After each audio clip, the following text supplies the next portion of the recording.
Caros alunos, eu sou o professor Newton Souza e estou aqui representando esse projeto do Farias Brito em parceria com a Editora Moderna. E hoje nós teremos a oportunidade de abordar uma aula a respeito da Primeira Guerra Mundial. Queria, de início, em termos introdutórios, que você compreendesse que a Primeira Guerra Mundial é um dos fatos mais marcantes do século XX, inaugura o século XX nesse sentido, e ela é, inevitavelmente, o resultado da concorrência capitalista, imperialista, do acirramento dos nacionalismos pré-existentes. Mas, ao mesmo tempo, a Primeira Guerra Mundial vai acabar se configurando em seu desfecho como o pontapé inicial da Segunda Guerra. Vai ser o elemento motivador para o segundo conclave mundial que vai ocorrer, especialmente porque a segunda foi mais intensa que a primeira. Mas a Primeira Guerra Mundial também lançou as bases de uma busca de tecnologia na área de comunicações, não só de uma busca de tecnologia armamentista. A Primeira Guerra Mundial alterou a infraestrutura geográfica dos mapas e fez impérios chegarem a cair. Nós iremos acompanhar essa aula em detalhes através dos tópicos de abordagem. Venha comigo. Essa nossa aula de número 17 é crucial para o nosso aprendizado em relação ao século XX. Eric Hobsbawm, no livro A Era dos Extremos, faz uma análise profunda a respeito dos desdobramentos e dos aprofundamentos que tiveram depois da Primeira Guerra Mundial e de como o mundo se modificou desde então. Nós precisamos compreender antes que essa Primeira Guerra ela tem fatores fundamentais. E ela já chegou a ser questionada pelos analistas e historiadores quanto ao fato de ser chamada de mundial. Muitos colocam que mundial caberia muito mais para a segunda do que para a primeira, porque a primeira não teve todo esse poder de irradiação. Mas outros defendem que ela foi uma guerra global, sim, porque suas repercussões, quer direta ou indiretamente, atingiram várias regiões do planeta. Os fatores e antecedentes da Primeira Guerra Mundial estão associados a um nacionalismo fanático que se estabelece na mentalidade europeia. Esse nacionalismo ele ganha corporificação étnica, de modo que muitos povos passaram a querer ser superiores aos demais.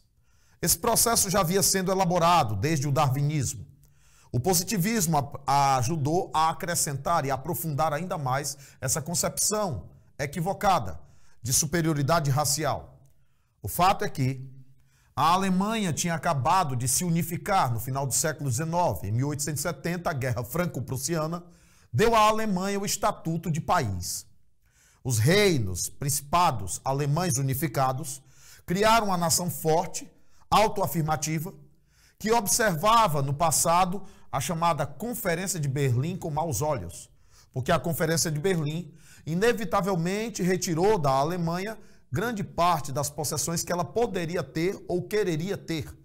Pode-se dizer que a Alemanha e a Itália, exatamente por suas unificações tardias, elas não conseguiram cooptar ou adquirir a maior parte das possessões, ficando estas mais nas mãos da França e da Inglaterra, principalmente. Então nós vamos perceber que o pan-germanismo é uma forma de autoafirmação alemã que Otto von Bismarck criou, no que se convencionou chamar pelos nazistas de Segundo Reich. Otto von Bismarck, responsável pela unificação alemã, teve que criar um senso de pertencimento ao chão, à terra, à nação, de modo a estabelecer o fortalecimento da bandeira nacional e desse nacionalismo, que não era só alemão, porque nós tínhamos também o pan-eslavismo. O pan-eslavismo tem muito a ver com o estopim da Primeira Guerra Mundial, levando-se em conta que existia na Bósnia-Herzegovina um grupo chamado Mão Negra, um grupo terrorista, anarquista, com uma juventude que sonhava com a independência da Bósnia-Herzegovina em relação ao Império Austro-Húngaro. O Império Austro-Húngaro já estava em guerra com a Sérvia, que buscava também a sua plena e total autonomia. Percebemos que o antepassado do século XIX, em sua transição para o século XX, acabou desencadeando a Primeira Guerra Mundial na medida da formação das alianças. O cheiro de pólvora no ar e as tensões que se estabeleceram fizeram fracassar a Conferência de Berlim, porque, segundo Otto von Bismarck, aquele mesmo que unificou a Alemanha, mas também um dos responsáveis por manter a paz mundial, a paz europeia, o equilíbrio europeu. A Conferência de Berlim tinha sido uma política de apaziguamento, uma tentativa de estabelecer um acordo entre as possessões territoriais da África, da Ásia e da Oceania, exatamente para evitar um conclave de natureza mundial. No entretanto, o acirramento dos nacionalismos foi determinante no sentido de fazer com que a guerra acontecesse, especialmente esse terrorismo bósnio de 1914. Foi um dos maiores verões, aquele junho de 1914. E ninguém imaginava que o mundo fosse entrar numa guerra tão exasperante, numa guerra tão devastadora. O fato é que até o Brasil vai se envolver com a guerra e os Estados Unidos também. Embora os dois tenham ficado neutros inicialmente, a guerra vai alcançá-los. Essa guerra começa com o assassinato do arquiduque austríaco, herdeiro do trono austríaco, Franz Ferdinand, e de sua esposa Sophie. Eles foram visitar Sarajevo, capital da Bósnia-Herzegovina. Foi quando Medeliko Kabrinović tentou atacá-los com uma bomba, mas a bomba estourou no carro do coronel Marise, levando todos ao hospital. O fato é que, depois de falar na prefeitura, ele procurou visitar o coronel Marise, Franz Ferdinand, acabou voltando para as vias principais, onde ainda havia terroristas aguardando, especialmente Gavrilo Princip. Ele, quando os carros pararam, o comboio de carros que levava o arquiduque Franz Ferdinand, ele estava a 1,5 metro do arquiduque. Ele se aproveita dessa sorte, saca do revólver e consegue atingir a jugular. E quando a esposa se levanta para defender o marido, atinge o seu abdômen. Os dois morreram entre 11h30 e meio-dia. Impressionantemente, uma morte, um assassinato desse é que vai causar toda uma guerra. Porque o movimento pan-eslavista era apoiado pela Rússia. Os russos têm origem eslava, que é uma origem bárbara, antiga, medieval. Nós sabemos que a Rússia apoiava a Bósnia-Herzegovina, de modo que se a Áustria declara guerra à Bósnia, a Rússia entrará na guerra. Mas se a Áustria declara guerra, a Alemanha apoia a Áustria, e se a Alemanha entra na guerra, aquela guerra franco-prussiana que tinha criado o revanchismo francês, vai fazer com que os franceses enxerguem nisso uma oportunidade de recuperarem a Alsácia-Lorena, rica em carvão mineral e ferro. A França então entra na guerra. Quem não queria entrar na guerra era a Inglaterra.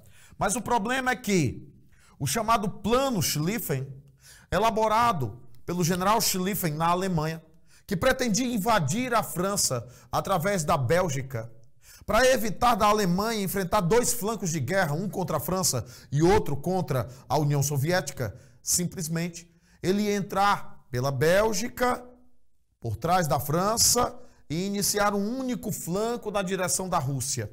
A grande verdade é que o Plano Schlieffen fracassou. Mas quando ele invade a Bélgica que ela era aliada da Inglaterra, acaba forçando a entrada da Inglaterra em busca de apoio. Nesse sentido, as principais potências europeias vão se envolver com essa guerra, enquanto Estados Unidos e Brasil ficam na neutralidade. O problema é que um navio que carregava também civis norte-americanos, chamado navio Lusitânia, afundou, bombardeado por submarinos alemães. E os Estados Unidos vai ser forçado a entrar na guerra. Também, 2 navios brasileiros teriam sido atacados e o presidente Venceslau Braz, juntamente com o presidente Woodrow Wilson dos Estados Unidos, terão que entrar na guerra. Mas o Brasil não entra na guerra diretamente, ele vai fazer patrulha no Mediterrâneo, ajudar com a Cruz Vermelha. Ele simplesmente não se envolve diretamente com a guerra, porque ele iria fazer apenas tão somente patrulha e não tinha infraestrutura bélica para entrar na guerra. Mas a guerra era benefício para Estados Unidos e Brasil, porque aumentou as suas exportações. E a guerra fez com que os Estados Unidos, que era devedor da Europa, viesse a se tornar credor da Europa. E reforçou ainda mais a chamada Belle Époque, que imitava o estilo de vida francês. Interessante é que o processo de guerra ele é, vamos dizer, o rudimento, ele é o protótipo da Segunda Guerra Mundial, no que tange a tanques, invenção inglesa, que atingia no máximo 20 km por hora, um pouco mais. Também submarinos, bombas de gás. O Hitler sofreu na Primeira Guerra Mundial uma bomba de gás e chegou a ficar cego, para depois ser hospitalizado no hospital de Passwalk, em Berlim. A grande verdade é que o processo de guerra era tecnológico, sim. Você já tinha canhões de longo alcance, você já tinha minas, você já tinha metralhadoras. A metralhadora de tripé, com pentes de bala. Você tinha uma guerra de trincheira. Porque a trincheira não se tornou uma invenção, uma criatividade. Era uma necessidade. Ou você ficava na trincheira, ou a metralhadora lhe alcançava. Então, homens ficavam dividindo espaço com caranguejeiras, com água, com sanguessugas, com ratos, convivendo com o odor cadavérico dos seus companheiros, em sacos de areia, logo adiante, arame farpado. A Primeira Guerra Mundial é devastadora para esses homens. Muitos vão perder completamente o equilíbrio mental e vão desenvolver distonias consideráveis. Muitos vão sofrer o tifo. E a Rússia perdeu pelo menos 1 milhão de homens já no primeiro ano de guerra, tendo que praticar canibalismo de guerra. E o Rasputin, em 1915, orientando o Nicolau II a retirar suas tropas. Rasputin, que acabou sendo assassinado através da conspiração da inteligência secreta inglesa, porque não era vantagem a Rússia sair da guerra. Você percebe que o processo de guerra vai acabar levando ao fim de impérios. O Império Austro-Húngaro deixará de existir e se esfacelará inevitavelmente. A Alemanha teimosamente permaneceu na guerra. A própria Rússia vai acabar propiciando, em função da guerra, em função da desproteção interna do czarismo, vai acabar provocando a Revolução Socialista Russa, a Revolução Bolchevique, que prometeu retirar os soldados da guerra em 1917, sai a Áustria-Hungria, sai a Rússia da guerra, 2 impérios caem. Mas o Império Turco-Otomano também irá cair e irá se esfacelar. As regiões do Oriente, o processo de surgimento de regiões como Iraque, como Irã, a busca dos curdos criarem o Kurdistão desde então. Você vai ver a Palestina sendo transformada em região neutra. Em função disso, o mapa se altera completamente. Surgimento de regiões como Iugoslávia, Tchecoslováquia, enfim, é o fim dos impérios. E a inauguração de um outro tipo de configuração geográfica.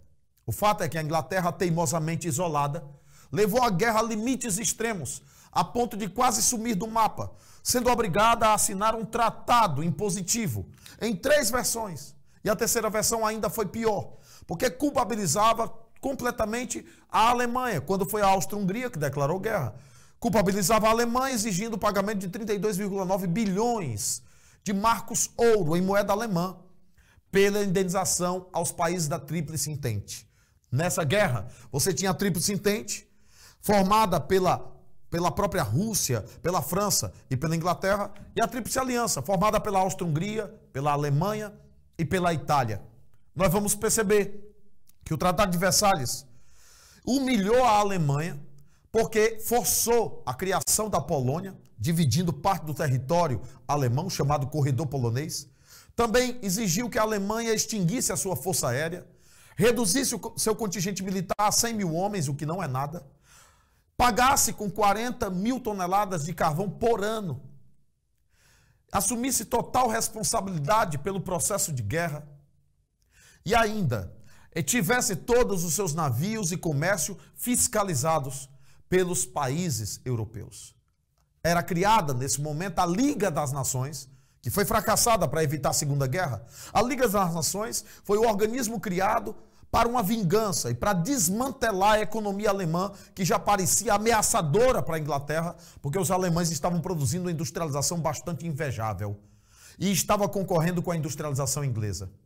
A França queria se vingar da Alemanha por causa da Guerra Franco-Prussiana, por causa da Alsácia-Lorena. Então o Tratado de Versalhes deve ser encarado por você como um link entre a Primeira e a Segunda Guerra, como uma motivação maior para a criação de um revanchismo francês, um revanchismo alemão, ou seja, as bases da Segunda Guerra Mundial. Se o revanchismo francês contribuiu para a Primeira Guerra, o revanchismo alemão contribuirá para a Segunda Guerra Mundial, inevitavelmente. Os Estados Unidos saiu como herói de guerra, foi chamado a presidir a Liga das Nações. O presidente Wilson recusou. Os Estados Unidos voltam ao estado de isolamento.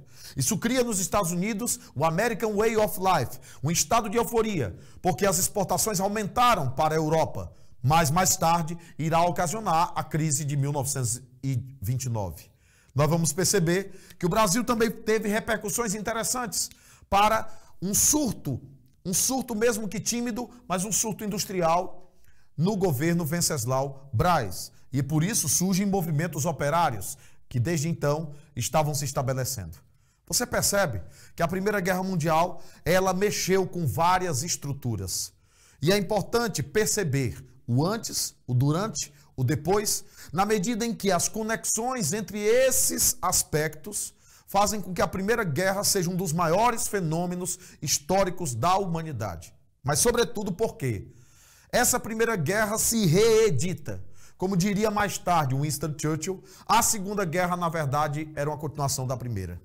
Essa guerra, ela acontece como resultado do fracasso daquele equilíbrio europeu que era pregado pelo chamado Congresso de Viena. O fracasso de uma uniformidade, uma homogeneidade de interesses entre as potências europeias, o que comprova que o capitalismo acabava acirrando a concorrência entre ambos. A Primeira Guerra Mundial é uma guerra resultante do sistema capitalista. Ela é uma guerra de natureza capitalista, portanto, nesse sentido. Eu sou o professor Newton Souza, espero que você tome nota, aprofunde o seu conhecimento, faça suas leituras complementares e continue conosco nesse projeto do Farias Brito e da Editora Moderna, porque com Farias Brito você pode, você passa. Nós torcemos por você. Até mais.